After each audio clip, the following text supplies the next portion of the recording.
खोकीले कहिले छोडेन भनेदेखि 1 चम्चा महमा 2 थोपा अदुवाको रस, बच्चा-बच्चीलाई बुढाबुढीलाई 1 चम्चा महमा आधा चम्चा जति अदुवाको रस दिनुहोला, ठिक हुन्छ।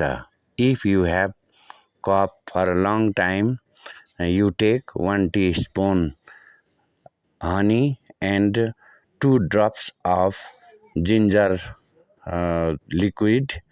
Then as well as for the old men, 1 teaspoon honey and half teaspoons ginger juice. Mix and eat. Your long time cough will finished. Thank you.